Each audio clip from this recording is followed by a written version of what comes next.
Comment gérer tous les événements qui se passent à Vallaki? Quand faut-il les déclencher? Et quelles sont les conséquences? Ce village est l'un de mes endroits préférés de la campagne avec tout ce qu'on peut y faire et le chaos qui peut s'y produire. Cette capsule est la seconde partie sur Vallaki. Je vous invite à aller voir la première afin de mieux comprendre les lieux et PNJ qui l'habitent. Si vous êtes un joueur, je vous préviens qu'il y aura des spoilers de la malédiction de Strahd et que cette vidéo est destinée aux maîtres de jeu de la campagne.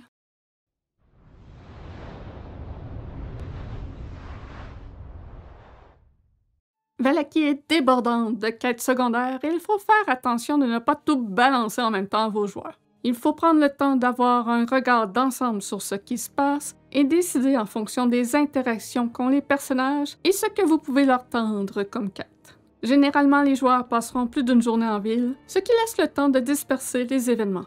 Vous pouvez donner le niveau 4 à vos joueurs lorsqu'ils arrivent à Vallaki ou après avoir complété l'une des quêtes de la ville. N'oubliez pas que les items du Taraka donnent aussi un niveau, donc planifiez en conséquence pour bien répartir vos niveaux dans la campagne. La malédiction de Strahd fonctionne beaucoup mieux en leur donnant des niveaux en fonction de leur avancement dans l'histoire que par point d'expérience.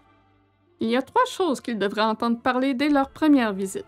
Le Festival du Soleil éclatant qui se déroule dans 3 jours, le manque de vin et la disparition du pêcheur Bluto Krogariv. Ces 2 dernières quêtes les enverront en dehors de la ville, vers le vignoble du Magicien des Vins et vers le lac Zarovitch. Le sauvetage de la jeune Arabelle au lac Zarovitch est important pour déterminer la relation qu'ils auront avec les Vistani. Ils peuvent en entendre parler par les gens dans la rue ou à l'auberge. Pour amener la quête du vignoble sans que ce soit simplement Urwin qui la leur balance, Danica pourrait se questionner en prenant leur commande s'il leur reste suffisamment de vin, ou dire aux frères Wachter qu'ils doivent rationner ce qu'il reste. Les personnages pourraient aussi entendre Danica se plaindre à Urwin qu'il devrait contacter le vieux corbeau pour le vin en retard, et ça devrait les inciter à les questionner sur le sujet. S'ils font cette quête, non seulement ils pourront bénéficier du réseau d'information des Gardiens de la Plume, un logis avec repas gratuits, mais ils auront aussi à tout moment dans la campagne un des 4 corbeaux-garous qui pourrait leur venir en aide si vous jugez qu'ils sont en grand danger. Si les personnages sont attentifs aux rumeurs de la ville, ils pourraient entendre parler du mage fou qui pêche à l'aide d'éclairs au lac Zarovitch, d'éclats de lumière violacée provenant du grenier du manoir de la famille Valakovitch et de domestiques du baron qui ont disparu. Et toutes les autres quêtes ont leur propre moment déclencheur. Il est d'ailleurs important de bien prendre en note le temps qui passe depuis leur arrivée en ville la première fois, car au 3e jour, qu'ils soient présents ou non, plusieurs choses s'activent. Commençons avec l'enlèvement d'Irena par Izek. Évidemment, si Irena n'est pas avec votre groupe, cet événement n'aura pas lieu. Si elle est avec votre groupe lorsqu'il croise Izek à la Grande Place, il essaiera de savoir qui elle est et sera plutôt abrupt dans sa façon d'être. Il fixera intensément et manquera de tact. Mais ne faites pas immédiatement en sorte qu'il la kidnappe. Gardez ça pour un peu plus tard. Sur le coup, Izek devrait être trop abasourdi de voir la femme de ses rêves en vrai pour agir ainsi. Je vous conseille d'attendre que le groupe ait passé au moins une journée en ville pour ne pas risquer qu'ils veulent immédiatement partir au plus vite de Vallaki après avoir sauvé Irena. Ils doivent au moins avoir rencontré les Martikov et se sentir en sécurité dans leur auberge pour éviter un départ prémédité. Jugez vous-même quand est le bon moment pour qu'Izek enlève Irena. Et lorsque vous le faites, s'il réussit à partir avec, vous pouvez interpréter ce qu'il se passe avec elle selon les limites de vos joueurs. Aucun des deux ne savent leur lien familial et Izek la garde captive dans sa chambre sans plus d'informations autres qu'il a un désir malsain pour elle. C'est un moment assez étrange dont les joueurs ne comprendront pas pourquoi Izek fait ça, autre que d'en venir à la conclusion qu'il est un pervers. On peut interpréter de différentes façons ce qui se passe dans la chambre d'Izek. Le plus drastique est le viol, mais personnellement, j'aime mieux approcher ce moment d'une façon que les joueurs trouveront étrange, mais qui risque pas de toucher de cordes sensibles. Et surtout, qu'il faudra alors, en tant que maître de jeu, jouer Irena traumatisée de l'expérience. À éviter. De la façon que je le joue, Izek reste simplement assis, à la fixer, lui demandant occasionnellement qui elle est et pourquoi il rêve d'elle, essayant de comprendre le lien qu'il a avec elle. Irena n'est pas malgré la situation malaisante. Selon le livre, aucun des deux ne sait qu'ils ont un lien de famille. Il n'y a aucun moyen de le découvrir. Ça fait partie des quelques informations de PNJ intéressantes dont la campagne nous donne aucun moyen de partager avec les joueurs. J'ai un très gros doute que quelqu'un à votre table en vienne à trouver la vraie raison de pourquoi Izek a cette fixation. Une chose que j'aime faire pour que ce lien s'apprenne est de faire qu'Irena veut aller à l'orphelinat de la ville pour se renseigner si un enfant de son âge a disparu à l'époque où elle a été trouvée.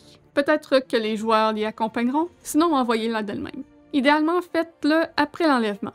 Elle y découvrira qu'Isaac a perdu une sœur d'exactement son âge, et c'est la seule disparition répertoriée de l'époque qui concorde avec elle. Lorsque l'information sera dévoilée au grand choc de tous, Isaac protégera Irena coûte que coûte, mais continuera tout de même d'être fidèle au baron.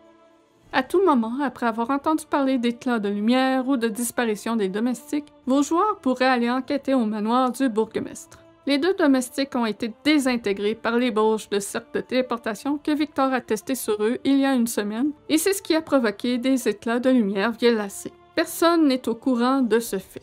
Le livre ne donne aucun indice de comment les personnages peuvent en venir à découvrir ça, autre que de questionner Victor. Vous êtes donc libre de leur donner des pistes selon la façon qu'ils enquêtent.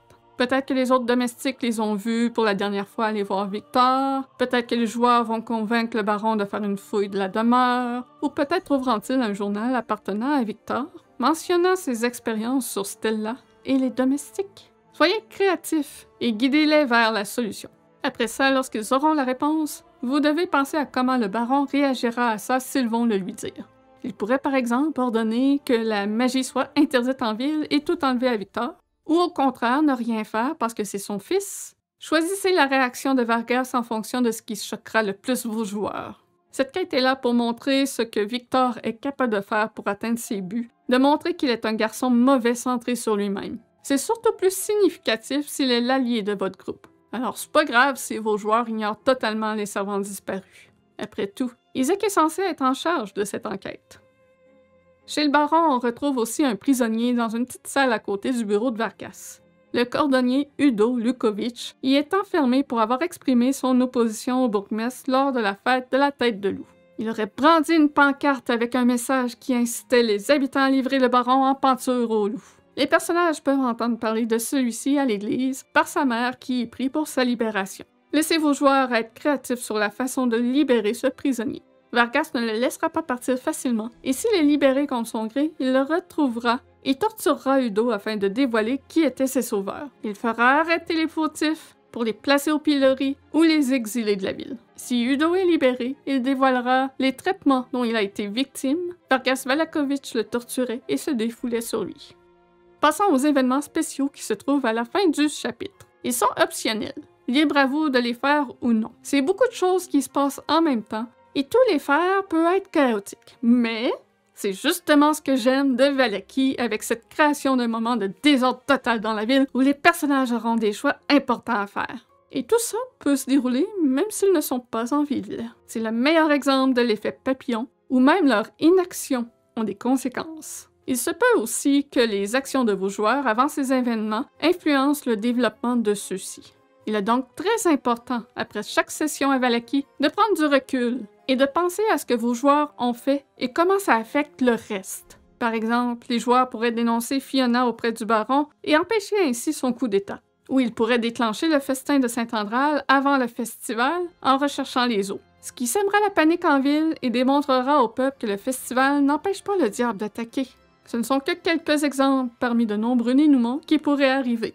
Vallaki demande plus de préparation que les autres chapitres avec tous ces morceaux qui interagissent entre eux. N'hésitez pas à vous faire des organigrammes ou chronologies pour vous aider. Et pensez aux conséquences. Comment la population réagit à tout ça? Que se passe-t-il en ville? Que font les PNJ? Et adaptez la suite en conséquence.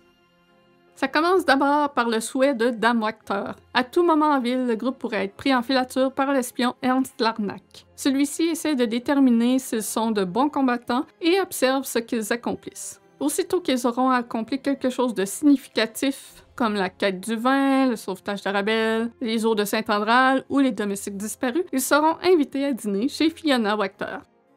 Pendant le repas, Dame Wachter s'enquit sur leur avis à propos de Vallaki et du baron. Elle évaluera si le groupe peut l'aider dans sa quête de prendre le pouvoir de la ville. Habituellement, les joueurs sont plutôt d'accord avec elle au sujet de la gouvernance de Vargas Valakovitch et auront tendance à s'associer avec elle. Par contre, s'ils posent les bonnes questions lors de ce repas, ils pourraient apprendre qu'elle sert Strad von Zarevitch. Elle dévoilera sans hésitation qu'elle ne voit pas Strad comme un monstre, mais plutôt comme un propriétaire négligent. Elle leur racontera que l'une de ses ancêtres, Lovina Wachter, était présente au château Ravenloft lorsque les hommes de Strad se sont retournés contre lui il y a plusieurs siècles, et qu'il s'en est suivi un massacre des invités par ses traîtres. Son ancêtre, alors une enfant, a été sauvée par le Seigneur, ainsi que quelques autres habitants présents. Sa famille est donc loyale aux von Zarovitch depuis. Sachant cela, il est plus probable qu'ils refusent de l'aider ou décident de s'associer pour la trahir plus tard. Advenant qu'ils acceptent d'aider Dame Wachter à retirer Vargas du pouvoir, elle leur demandera de s'occuper d'Isaac. Peu importe comment ils s'y prennent, tant que celui-ci ne soit pas un obstacle lors de son coup d'État. Les personnages pourraient l'emprisonner, le manipuler avec la magie, laisser vos joueurs trouver la solution par eux-mêmes. Et cela doit être fait pour le Festival du Soleil éclatant, qui est le moment dont Fiona prévoit attaquer avec ses cultistes. Si les personnages refusent de l'aider ou disent être des ennemis de Strahd, elle évitera de dévoiler son plan et leur demandera de quitter sa demeure. Par la suite, elle enverra Ernst avec de l'argent voir les Vistani proches de Vallaki. Ce qui arrive avec les Vistani ensuite dépendra de s'ils ont sauvé Arabelle ou pas. Si la fille a été sauvée, les Vistani n'effectueront pas la tâche demandée. Mais si la fillette est morte, alors les Vistani surveilleront les étrangers et les jugeant trop dangereux pour eux, iront avertir Strahd. Vous pouvez aussi leur causer des embuscades d'assassins Vistana sur leur route, peut-être? Lors du Festival du Soleil éclatant, si Isaac a été maîtrisé, Fiona déclenche son coup d'État et prend le contrôle de la ville avec les membres de son culte. Si Isaac est toujours un danger, à vous de décider si Fiona exécute quand même son plan. Dans mes deux parties, ça s'est plutôt mal passé pour elle, alors que je l'ai quand même fait attaquer même si Isaac n'était pas maîtrisé. Mais j'ai réussi à faire en sorte qu'elle s'échappe, même si elle a perdu, ce qui permet de la revoir plus tard. Tout ça pour dire qu'il n'est pas rare que Vallaki sombre dans le chaos, et vous pouvez être très imaginatif de comment cela se manifeste, et le changement de gouvernance peut se faire même si vos joueurs ne sont pas présents pour le voir arriver. Si les personnages n'ont rien fait pour empêcher Fiona de faire son attaque et qu'ils sont absents lors du festival, faites en sorte qu'à leur retour à la ville, ils découvrent que Vallaki est maintenant dirigée par elle. S'ils sont en mauvais termes, leur entrée sera refusée. Mais si Dame Wachter n'a rien contre les personnages, ils pourront entrer. Mais à quoi ressemble une ville dirigée par elle? J'aime bien imaginer qu'on y voit à l'occasion la visite de Raadin envoyée par Strahd, l'une de ses fiancées, ou bien Strahd lui-même. Peut-être y a-t-il maintenant une taxe de sang une fois par mois? Une jeune personne avec une âme sacrifiée au Seigneur? Laissez libre cours à votre imagination. Le festin de Saint-Andral peut être déclenché aussitôt que vos joueurs enquêtent sur la disparition des eaux qui rendent l'église consacrée. Le père Lucien leur fera part du vol s'il les considère de confiance. Il leur partagera que la seule autre personne à part lui à connaître leur existence est Yeska. Et le garçon lui a avoué l'avoir dévoilé à quelqu'un d'autre, mais reste silencieux. Lucien suspecte Milivoje puisqu'il est très proche du garçon. Le prêtre n'a pas signalé la disparition des eaux et demande à ce que l'enquête se fasse dans le secret. Il ne veut pas que la ville sombre dans la panique si ça venait à se savoir. Milivoje a été payé par Henrik van der Voort, le fabricant de cercueils, afin de découvrir ce qui consacrait l'église et retirer la source. Les eaux sacrées de Saint-Andral, lorsque placées dans leur crypte, prodiguent une bénédiction sur l'église et protègent l'endroit de toute créature malveillante. Avec les eaux retirées, cette protection n'y est plus. Milivoje a appris l'existence de ce fait par le biais de Yeska. Les personnages devront questionner Yeska pour savoir à qui il a partagé cette information ou Milivoje directement. Cette quête secondaire, en somme, est assez simple et les aventuriers seront vite dirigés vers le marchand de cercueils. Si les personnages se présentent à la porte du fabricant de cercueils, il leur dira qu'il est fermé et n'acceptera pas de les laisser entrer. Les joueurs auront le choix d'entrer par force ou de laisser les autorités de la ville s'en occuper en allant dénoncer Henrik. S'ils décident de s'en occuper eux-mêmes, ils devront forcer leur entrée. Et une fois faite, Henrik, terrifié, leur dévoilera tout. Il n'y a pas longtemps, une nuit, un noble du nom de Vasily von Holtz est venu le voir et lui a promis qu'il ferait de bonnes affaires s'il l'aidait. Vasily était en festrade sous un déguisement. En acceptant d'aider Vasily, Henrik a dû découvrir ce qui rendait l'église consacrée et a payé Milivoje pour qu'il lui ramène les eaux. Il héberge des vampiriens au second étage depuis la visite de Vasily et refusera d'y accompagner les étrangers. Il leur dira où sont les eaux dans sa chambre, mais essaiera d'éviter de monter vers le danger. Ce lieu est réputé pour être meurtrier avec ses 6 vampiriens. Les créatures sont cachées là pour un but précis, afin d'attaquer l'église. Ce sont les ordres qu'ils ont eus de Strahd, et ces ordres devraient être respectés, même s'ils se font déranger avant le festival. En respectant ce détail de l'événement, on évite ainsi le risque que le groupe se fasse massacrer. Au lieu que les 6 vampiriens attaquent tous, respectez la raison de leur présence. Laissez-en 2 sur place qui s'attaquent au groupe pour les distraire, envoyez-en 1 ou 2 aller récupérer les eaux, et le reste sortent pour semer la terreur dans les rues en se dirigeant à l'église. Une fois leur combat terminé, les personnages partiront à la recherche de ceux qui se sont échappés et parviendront à suivre les traces de leur passage jusqu'à l'église. Là-bas, ils verront les habitants qui sortent en panique et qui se font attaquer par les morts vivants. Alors qu'à l'intérieur, ils découvriront des nuées de chauves-souris et Strahd qui tue le père Lucian. Fait important à noter, Strahd peut entrer dans l'église, même si selon sa fiche de monstre, un vampire ne peut entrer sans invitation. Il y a plusieurs façons de l'interpréter. La plus populaire étant que Strahd est Barrowby. La terre lui appartient. Tout lieu lui appartient. Ce qui peut créer un moment intéressant lorsque vos joueurs se cacheront de lui dans une demeure et qu'il entrera sans invitation. Ou si vous préférez respecter cette faiblesse, il peut avoir charmé quelqu'un qui l'aura simplement invité à entrer. Un peu moins palpitant. On peut aussi dire que les vampires peuvent entrer les lieux publics puisque ça n'appartient pas vraiment à quelqu'un. C'est ainsi que se déroule le festin selon le livre. Le fait que le père Lucian suspecte Milivoge et que c'est super expéditif comme quête pour mener un si grand danger et un moment mémorable est un peu décevant en un sens. Il y a un ajout populaire qui permet de rendre l'investigation plus intéressante et qui peut permettre de donner le niveau 4 juste avant le combat contre les vampiriens. Cet ajout homebrew a été créé par Mendymod et c'est l'orphelinat. Vous trouverez le lien vers cette extension dans la description du vidéo. En résumé, ce qu'ajoute l'orphelinat, c'est que Milivoge est tombé malade et les joueurs devront trouver la source du mal qui l'afflige pour pouvoir le questionner sur les autres. Dans leur enquête, ils découvriront que l'un des enfants de l'orphelinat est possédé et que s'ils ne font rien, la vitalité du fossoyeur sera entièrement consommée par cette entité et il mourra. La difficulté de cette rencontre est le fait qu'ils devront attaquer un enfant. Le démon s'extirpera du corps du gamin, mais s'il commence à être faible, il peut reprendre possession du gamin et miser sur le fait que les personnages ne voudront pas faire de mal à un enfant. Une autre modification que l'on peut faire au festin de Saint-Andral est d'y inclure la participation de l'une des fiancées de Strahd.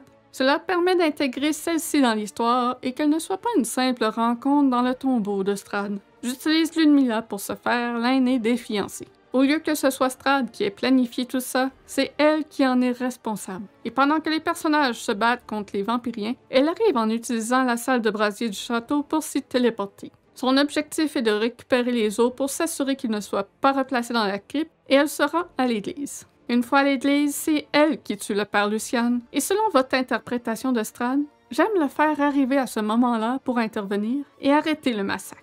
Il paraîtra pour le sauveur et ça peut être la première fois que les personnages le rencontrent. Ludmilla lui remettra les os. En vérité, Strahd est celui qui a demandé à Ludmilla de retirer les os et fait exprès de bien paraître ici pour manipuler le groupe et Irena. Et Ludmilla est celle qui a utilisé Henrik et planifié l'attaque afin de plaire à son maître. Pendant le festival du soleil éclatant, l'événement Tigre a lieu. Les frères Wachter profitent de la distraction pour aller regarder de plus près la roulotte de Rictavio. Enivrés, ils sont trop cons pour comprendre le danger de déranger la créature qui s'y trouve et provoquent la colère du félin, qui parvient à se libérer. Les cris des hommes se font entendre dans la ville, accompagnés par les rugissements de l'animal qui s'échappe dans les rues. Le tigre ne fait de mal à personne sur son passage, mais les gens sont terrifiés. Il se défendra uniquement si attaqué. 6 gardes, sous les ordres d'Izek, traquent l'animal jusqu'à la boutique de Blinsky. Rictavio s'empresse d'essayer de ramener le tigre à sa roulotte en rassurant les gens qu'il n'est pas méchant. Si les personnages sont présents, ils peuvent voir Blinsky grimper dans les étagères effrayés par l'intrusion. Et Piccolo sur le dos du tigre armuré, heureux de retrouver son compagnon de route. Le tigre montre de l'animosité envers les gardes puisque ceux-ci le menacent. Et s'ils sont bien attentifs, ils comprendront qu'il ne fait que se défendre. S'ils aident Rictavio à attirer le tigre en dehors de la boutique et convaincre les gardes de laisser le barde partir avec son gros chat, Rictavio leur demandera de créer diversion pendant qu'ils quittent la ville. Cet événement attire trop d'attention sur lui et il sait que le baron s'en prendra à lui s'il reste. Si questionné sur l'endroit qu'il compte aller, il leur dévoilera l'existence de la tour aux abords du lac Baratok à l'ouest. Les joueurs pourraient décider de le suivre, surtout si tous les autres événements se déroulent en même temps. C'est à cette tour que la vraie identité du barde sera dévoilée. Le baron investigue ensuite pour savoir d'où provenait l'animal qui a bouleversé son festival et donne l'ordre d'arrêter Rictavio. Celui-ci, avec ou sans l'intervention des joueurs, se sera sauvé avant d'être arrêté. Le festival du soleil éclatant. Qu'importe ce que vos joueurs ont accompli jusqu'à maintenant, et s'ils sont en ville au 3e jour de leur première visite, cet événement va arriver. À moins que leurs actions aient retiré Vargas du pouvoir, sait-on jamais. Si le festival a lieu, c'est assuré que quelque chose tournera mal. Pour savoir exactement ce qu'il se passe pendant le festival, il faut prendre du recul et regarder tout ce qui a été fait depuis leur arrivée à Vallaki. Plusieurs événements se déclenchent pendant la fête, à moins que les joueurs soient intervenus avant. Prenez le temps de planifier ce moment, et si ça tombe en plein milieu d'une session et que vous n'étiez pas prêt, prenez une pause de quelques minutes pour penser à ce qui arrivera. C'est jour de fête à Vallaki. Une parade d'enfants tristes traverse la ville pour se rendre à la grande place, suivi d'un cortège d'habitants découragés par cette mascarade à laquelle ils sont obligés de participer, sous peine d'être punis pour tristesse malveillante. Les personnages sont aussi forcés d'y participer sous risque de se retrouver au pilori. Ils peuvent le faire simplement en y assistant, en faisant leur propre spectacle ou toute autre idée créative, tant qu'ils sont présents à la fête. Les habitants sont visiblement fatigués et arborent des sourires forcés. Le baron et son épouse sont les seuls à être réellement souriants. Une grande boule de paille est érigée à la place publique et est aspergée d'huile. Alors que Vargas s'apprête à mettre le feu, une pluie torrentielle se déclenche et éteint sa torche. Dans la foule, un garde du nom de Larsgjorz rit. Le baron ordonne aussitôt son arrestation pour malveillance et le fait attacher à son cheval pour le traîner ensuite dans la boue derrière lui. Les personnages peuvent intervenir, mais se mettront le baron à dos et se feront expulser. Si tous les autres événements de Vallaki ont été prévenus avant, rien d'autre ne se produit. Mais selon les événements, peut-être que les habitants étaient déjà au bord de la révolte et de voir le groupe s'opposer au baron pourrait leur donner la poussée d'espoir qui leur manquait pour se rebeller. Il peut s'ensuivre une émeute où les villageois tentent de mettre Vargas et son épouse dans le feu. Les personnages auront à décider s'ils interviennent pour calmer les ardeurs ou les laisser faire. Et tous les événements qui n'ont pas été empêchés avant le festival se produisent alors que le garde se fait attacher. Les vampiriens aux fabricants de cercueils sortent terroriser la ville et se dirigent vers l'église. Le tigre de Rictavio est libéré et sème la panique sur son passage jusqu'à la boutique de Blinsky. Dame Fianna Wachter fait son attaque sur la grande place avec ses cultistes. Et la population pourrait aussi se révolter au travers de tout ça et décider de mettre le feu au baron et ou à sa demeure. Vos joueurs devront décider qui ils sauvent et s'ils désirent intervenir. Ils pourraient regarder le chaos arriver sans vouloir s'en mêler, ou juste s'enfuir de la ville. Ils peuvent aussi se séparer pour essayer de régler le plus de choses. Si tous les événements arrivent en même temps et qu'ils veulent essayer de tout régler, le meilleur moyen pour gérer cette situation est de faire un défi de compétences, qui est une mécanique de la 4e édition. Un défi de compétences requiert aux joueurs d'user de leurs compétences en lançant plusieurs tests et le nombre de succès détermine le résultat. Souvent, on demande 5 tests au total pour un groupe et ils doivent être d'une habileté différente. Après 3 succès, c'est une réussite assurée.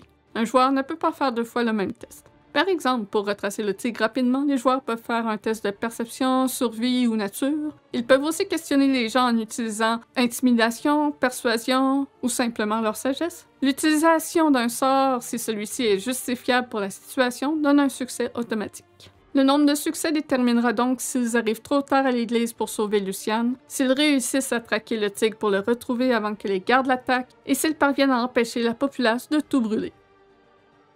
J'espère que tout ça vous aidera à mieux comprendre et gérer tout ce qui se passe à Vallaki. Il reste des petits détails ici et là dans le chapitre que j'ai pas mentionnés, il suffit de suivre ce qui est écrit dans le livre.